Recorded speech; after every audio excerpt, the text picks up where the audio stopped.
क्या आपके घर में भी ऐसी चीजें हैं जिन्हें महीनों या शायद सालों से किसी ने छुआ तक नहीं? अलमारी खोलते ही सामान बाहर आने लगता है, रसोई में पुराने डिब्बे जगह घेर कर पड़े हैं, दराज में ऐसी चीजें भरी हैं जिनकी आपको याद भी नहीं कि आखिरी बार कब इस्तेमाल की थी। और फिर हम सोचते हैं इतनी सफाई करने के बाद भी मेरा घर छोटा और बिखरा हुआ क्यों लगता है।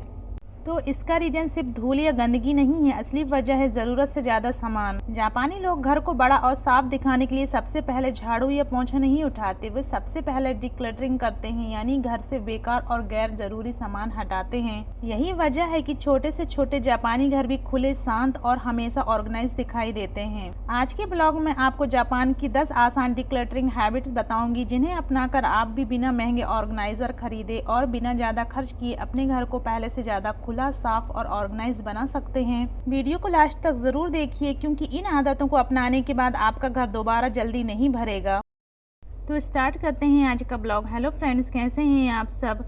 बगैर टाइम किए अपने टॉपिक पर डिस्कस करते हैं। पहला रूल है, 1 साल से इस्तेमाल नहीं किया, सोचिए क्या सच में इसकी ज़रूरत है। तो फ्रेंड्स, जापानी डिक्लटरिंग मेथड का पहला और सबसे आसान रूल है, अगर किसी चीज़ का आपने पिछले 1 साल से इस्तेमाल ही नहीं किया तो रुककर खुद से एक सवाल पूछिए, क्या मुझे सच में इसकी ज़रूरत है। हमारे घरों में अक्सर ऐसी बहुत सी चीज़ें होती हैं जो अलमारी, दराज या स्टोर रूम में सालों से पड़ी रहती हैं। पुराने कपड़े, टूटे हुए कप, एक्सपायर हो चुके कॉस्मेटिक, खाली डिब्बे, पुराने चार्जर, ऐसे बर्तन जो कभी इस्तेमाल ही नहीं होते, या बच्चों के पुराने खिलौने। हम उन्हें संभाल कर इसलिए रखते हैं क्योंकि हमें लगता है शायद कभी काम आ जाएं। लेकिन सच ये है कि ज़्यादातर ऐसी चीज़ें सालों तक पड़ी रहती हैं और सिर्फ जगह घेरती हैं। जापानी लोग हर चीज़ को फेंकने की सलाह नहीं देते, वे पहले सोचते हैं, क्या मैंने इसे पिछले 1 साल से इस्तेमाल किया है? क्या आने वाले टाइम में इसकी सच में ज़रूरत पड़ेगी? अगर ये चीज़ आज मेरे पास ना हो तो क्या मुझे इसकी कमी महसूस होगी?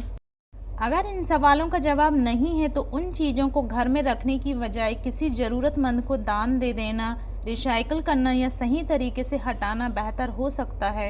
याद रखिए, डिक्लटरिंग का मतलब हर चीज़ फेंकना नहीं है, इसका मतलब है सिर्फ वही चीज़ें अपने पास रखना जो आपके काम आती है और आपकी ज़िंदगी को आसान बनाती है। जब घर में बेकार सामान कम होता है तो सफाई करना आसान हो जाता है, ज़रूरी चीज़ें जल्दी मिल जाती हैं और पूरा घर पहले से ज़्यादा खुला, ऑर्गेनाइज और सुकून भरा महसूस होता है।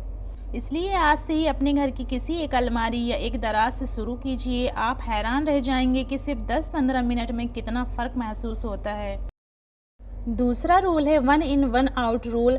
फ्रेंड्स, जापानी लोगों की सबसे आसान और असरदार आदत में से एक है 1 in 1 out रूल। इसका मतलब है कि जब भी घर में कोई नई चीज़ आए तो एक पुरानी या बेकार चीज़ घर से बाहर जाए। यही छोटी सी आदत घर में सामान का ढेर लगने से रोकती है। जरा सोचिए, हम अक्सर नई चीज़ें तो खरीद लेते हैं लेकिन पुरानी चीज़ों को संभाल कर रखते रहते हैं। धीरे धीरे अलमारी भर जाती है, किचन की शेल्फ भर जाती है और घर छोटा और बिखरा हुआ लगने लगता है। जापानी लोग ऐसा नहीं होने देते। मान लीजिए आपने एक नई टी शर्ट खरीदी, आप अलमारी में पहले से रखी कोई ऐसी टी शर्ट जिसे आपने लंबे समय से नहीं पहना, उसे अलग कर दीजिए। अगर वह अच्छी हालत में है तो किसी ज़रूरतमंद को दान कर दें।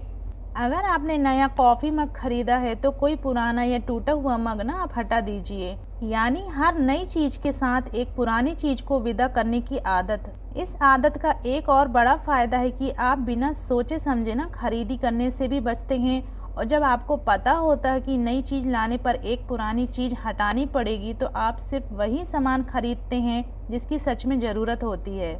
याद रखिए, घर को बड़ा बनाने का सबसे आसान तरीका नया स्टोरेज खरीदना नहीं है, बल्कि ज़रूरत से ज़्यादा सामान का कम करना है। ऐसा करने से यकीन मानिए कुछ ही महीनों में आपका घर पहले से ज़्यादा खुला, ऑर्गेनाइज और साफ महसूस होने लगेगा। तीसरी आदत है, एक बार में पूरा घर डिक्लटर करने की कोशिश मत कीजिए। तो फ्रेंड्स, डिक्लटरिंग शुरू करते समय सबसे बड़ी गलती क्या करते हैं, वे सोचते हैं आज पूरा घर साफ कर दूंगी। फिर क्या होता है, सुबह जोश के साथ शुरुआत होती है, अलमारी खाली कर दी जाती है, दराज का सामान बाहर निकाल दिया जाता है, किचन के डिब्बे भी बाहर आ जाते हैं, लेकिन कुछ घंटों बाद थकान होने लगती है। काम इतना ज़्यादा हो जाता है कि सब कुछ वापस समेटने का मन ही नहीं करता। कई बार तो घर पहले से ज़्यादा बिखरा हुआ लगने लगता है। जापानी लोग ऐसा बिल्कुल नहीं करते। वे जानते हैं कि छोटे छोटे कदम ही लंबे समय तक टिकते हैं, इसलिए वे पूरे घर की बजाय सिर्फ एक छोटी जगह चुनते हैं। आज सिर्फ एक दराज, कल सिर्फ एक किचन सेल्फ, परसों सिर्फ जूते रखने की जगह, अगले दिन सिर्फ बाथरूम की कैबिनेट। आप चाहे तो रोज़ सिर्फ 10 से 15 मिनट का टाइम तय कर सकते हैं। मोबाइल में टाइमर लगा दीजिए, टाइम पूरा होते ही काम रोक दें। धीरे धीरे बिना स्ट्रेस के ना आपका पूरा घर ऑर्गेनाइज हो जाएगा। याद रखिए, डिक्लटरिंग कोई एक दिन का प्रोजेक्ट नहीं है, बल्कि एक अच्छी आदत है। इसलिए पूरा घर नहीं, आज सिर्फ एक छोटी जगह चुनिए। चौथी आदत है फ्लैट सरफेस खाली रखें। फ्रेंड्स, अगर आप कभी किसी जापानी घर की फ़ोटो या वीडियो देखेंगे ना, तो एक बात आपको तुरंत नज़र आएगी। Table, kitchen, slab, TV unit और सेल पर ना बहुत कम सामान रखा होता है। यही वजह है कि उनके घर छोटे होने के बावजूद खुले, साफ और ऑर्गेनाइज दिखाई देते हैं। अब जरा अपने घर के बारे में सोचिए। क्या आपकी डाइनिंग टेबल पर पानी की बोतलें, दवाइयाँ, चाबियाँ, बच्चों की किताबें और कई दूसरी चीज़ें हमेशा पड़ी रहती हैं? जापानी लोग एक आसान रूल अपनाते हैं, फ्लैट सरफेस यानी समतल जगहों पर सिर्फ वही चीज़ें रखें जिसकी रोज़ ज़रूरत होती है, बाकी सामान अपनी तय जगह पर रखें। यकीन मानिए, सिर्फ इस एक बदलाव से आपका घर पहले से ज़्यादा खुला, साफ और ना व्यवस्थित महसूस होगा। पांचवी आदत है हर चीज़ की एक जगह। फ्रेंड्स, जापानी लोगों का मानना है कि घर गंदा ज़्यादा सफाई की कमी से नहीं, बल्कि सामान की तय जगह ना होने की वजह से होता है। कभी मोबाइल का चार्जर नहीं मिलता, कभी चाबी ढूंढनी पड़ती है, कभी टीवी का रिमोट पूरे घर में ढूंढना पड़ता है। सुबह ऑफिस या स्कूल के टाइम ना यही छोटी छोटी बातें ना स्ट्रेस बढ़ा देती हैं। जापानी लोग इस परेशानी से बचने के लिए ना बहुत आसान सा रूल अपनाते हैं। हर चीज़ की एक तय जगह होती है और इस्तेमाल के बाद वही चीज़ उसी जगह पर वापस रखनी चाहिए। जब हर चीज़ की अपनी जगह तय होती है तो घर अपने आप ऑर्गेनाइज लगने लगता है। किसी भी सामान को ढूंढने में समय बर्बाद नहीं होता और सफाई भी बहुत आसान हो जाती है। साफ घर का राज बार बार सफाई करना नहीं है, बल्कि हर चीज़ को उसकी सही जगह पर वापस रखना है। इसलिए आज से ही एक छोटी सी शुरुआत कीजिए। अपने घर की कम से कम 5 ऐसी चीज़ें चुनिए जो अक्सर इधर उधर पड़ी रहती हैं और उनकी एक तय जगह बना दीजिए।